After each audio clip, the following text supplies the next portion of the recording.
গ্রামের ছেলে ফেসবুক পেজের আরেকটি নতুন ভিডিও নিয়ে আপনাদের সামনে হাজির হলাম। আমি মোহাম্মদ রেজাউল করিম। আপনারা জানেন আমি মোটা তাজা করার জন্য গরু মহিষ পালি। আজকে আপনাদের যারা যারা দুই চারটা গরু মহিষ পালেন তারা আমার ভিডিওটা একটু মনোযোগ দিয়ে দেখবেন। আশা করি আপনাদের কিছু না কিছু উপকার হবে, অনেক উপকৃত হবেন। আমার হাতে দুইটা ইঞ্জেকশন, একটা হলো ক্যাটাবস আর অ্যামানোভার প্লাস।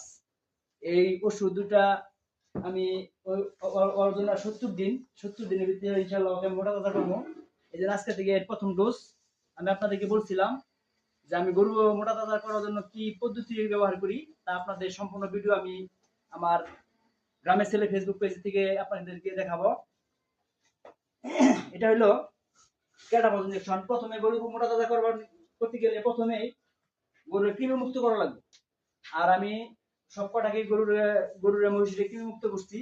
কৃমি মুক্ত করার পর লিভার টনিক, জিঙ্ক যার যার পরিমাণ মধ্যে খাওয়া লাগবে।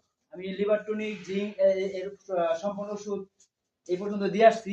আজকে থেকেই মোটামুটি ওদেরকে এই ক্যাটাবস দিব আমি, আর অ্যামানোভার প্লাস দিব। অ্যামানোভার প্লাস আর ক্যাটাবস বডি ওয়েট অনুযায়ী দেওয়া লাগে। আর বডি ওয়েট অনুযায়ী বডি ওয়েটটা আপনারা সম্পূর্ণ বডিটা গরু কতটুকু ওজন আছে এটা কিভাবে বুঝবেন, কিভাবে জানবেন, সেই জন্য আমি আরেকটি ভিডিও দিব। নিয়মিত আমার ফেসবুক পেজটা আপনারা দেখতে থাকবেন।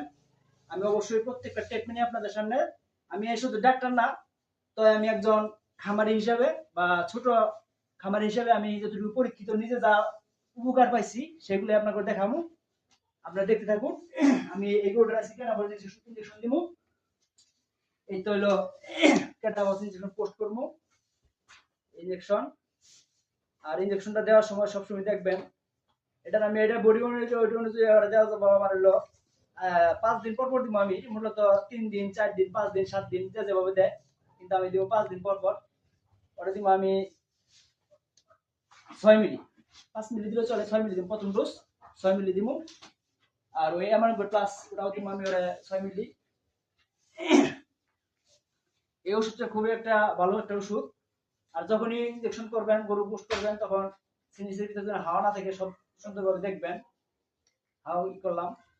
আর গরুটা কি করবেন, গরম বাবা রশি লম্বা, হয়তো ক্যামেরা ভালোভাবে ধরতে পারতেছি না, জানতেছি না। একটু ধরে রশিটা খাড়া করে নেই। ইনজেকশন করবেন ঠিক এই যে মাংসের ইনজেকশন হলে কেন ইনজেকশনটা মাংস দিতে হয়।